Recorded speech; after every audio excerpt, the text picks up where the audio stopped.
Welcome to another edition of the Coach's Corner. I'm Matt Schabert joining you, and we visit with our Morehead State head coaches, assistant coaches, and staff to get to know them, get to know why they came to Morehead State and all about their programs. We're joined today by Morehead State cross country and track and field head coach Clay Dixon. Clay, thanks for joining us. Oh yeah, thanks for having me.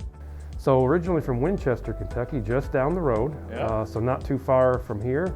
Go back and kind of give us an idea of how you came to Morehead State. You ran here on the team for 5 years, I believe, and then transitioned into an assistant coach's role before you got the interim and then the head coach role last year. So go back and give us an idea of how you were recruited and your time on the team. So I've had a lot of family come through Moorhead, graduate here, and my grandfather actually graduated from Breckenridge High School back in 1948. He was on the state championship team in '46. So I always heard that growing up, and then it was just kind of destined that I would come here. I just didn't even know it. And then I ended up here, and well, running freshman year was tough, but you know, it's great stuff. And then I always really just being on the team was like one of them, like, you know, just one of those most memorable moments of my life, just like, you know, those entire 5 years here. But graduated in 2016 with my bachelor's, had some redshirt seasons, so I decided to get my master's, got my master's in wellness promotion. And funny story, my very last race with my eligibility, finished hands on my knees, and I looked up to the head coach and I said, you need a volunteer assistant coach? And he's like, yeah, we could use you. Right so, there. Yeah. That was it. I finished You're it. You're hired, yeah. So I still catching my breath and everything. So did that, and then, you know, learned the basics of coaching for the next 2.5 years, and then here I am. So. What has been the biggest difference for you in being a volunteer and then an assistant coach? And then they always say, maybe a kind of a basketball analogy, moving over to that front chair in the head coaching role. What's been the biggest difference you've seen and what you've had to learn from an assistant coach's role into now the head coach? They say like 90% of coaching is just paperwork, and it's true. It's like you always think like the fun part's the workouts, the races, all that fun stuff, but it's like I spend so much time in my office sitting there doing the paperwork and like, okay, getting workouts ready, you know, emailing coaches about meet entries and, you know, organizing practices, organizing meets that we're trying to host, cross-country meets and stuff. So it's just constant, you know, you're surprised with how much work you have to do with that. It's not just the fun, go out there and watch them do mile repeats or go out there and race a 10K or anything like that. So. As you look into doing the workouts and everything, is it kind of different for every athlete that you have to keep in mind what athlete you're kind of coaching at the time, and what are some of the things that you do? Because for me, as it looks like, and I see you guys all the time training, it seems like training is the biggest word, and getting you ready. It's very repetitious too, I think, isn't it? Oh yeah. This morning we had our guys do 12 to 14 800-meter repeats. So it's like, and last week they did 25 400. So it's like there are lots of repetitions, but yeah, what I like to do is these individualized training plans. So it's like, for the most part, I'd say 90% of everything is the exact same for every athlete, but there's that 10% where it's like, okay, this athlete, he can't handle high mileage. This athlete needs, he can handle a few more reps. This athlete can, they're injury prone, so we need to keep them like an extra day off or something like that. So it's really that, you know, balancing that fine line. And that first year of just, you know, getting to start writing these training calendars was just a learning experience. But now it's like, you know, I know these athletes very well now, especially when they're junior, senior year. Freshmen, you know, it takes a little bit of time, but I try to figure out like their training background from high school, so that way we give a smooth transition.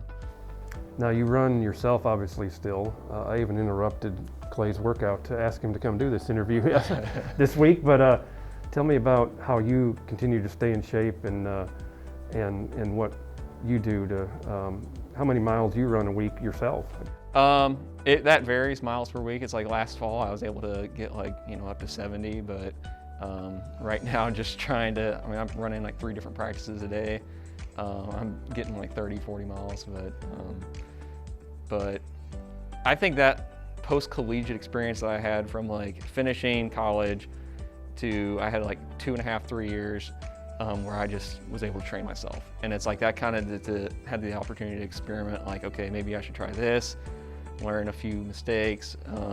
Then I tried some other different routes to training, and I think that really helped to understand how to like coach other athletes. It's like, because I got to experiment with like, okay, I'm gonna try out like basically workouts for like before they do them. So that way, I could say, okay guys, this is the hardest part of this workout. So let's really focus on this rep, or let's, I think that's kind of a big benefit, just having somebody who can go out there and, experiment with it.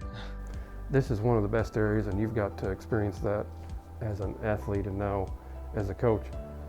Tell me about this area as far as running goes. I mean, obviously with all the trails and everything we have here, it seems like just a huge opportunity and a great opportunity here just to go out almost right on campus even, and have so many areas to train in town, in the National Forest, all the areas around here out by the lake.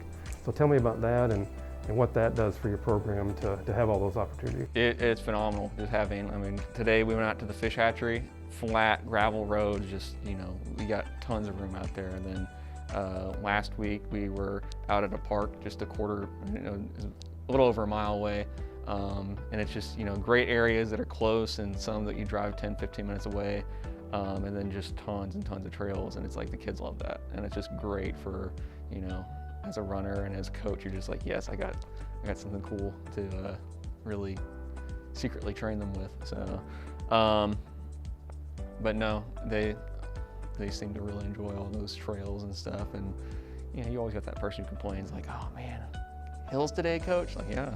Plenty of hills too. Oh yeah. to put them through, so yeah. Lastly, let's talk about, it could be in the running sports or anybody as you were growing up, and who was an athlete that you maybe looked up to and thought, like to emulate their mannerisms and their work ethic, and who did you kind of look up to as a kid? Not necessarily a runner, but just Brandon Phillips, Cincinnati Reds. I grew up and like if I didn't do track, I'd have done baseball. So it's like, that was just what I grew up just loving. And it's like, that's one thing about me is like just baseball, statistics, all that stuff is like some things that people don't really realize. Like, I just love that stuff, so. You'll see him at the I saw it, yeah. I followed him and yeah. I'm like, oh man, gotta check that out. It's a good one to emulate. So, well, Clay, I really appreciate you joining us, giving some insight into your program and your career. And you've got a good thing going here, and good luck, hopefully. Sometime in the spring, whether it's cross country or track, we'll get back to action and meets, and good luck with that coming up. Thank you. That's Clay Dixon, head cross country and track and field coach. This has been the Coach's Corner. I'm Matt Schabert. Remember to be safe, Eagle Empire, always wear your mask. Join us again next time.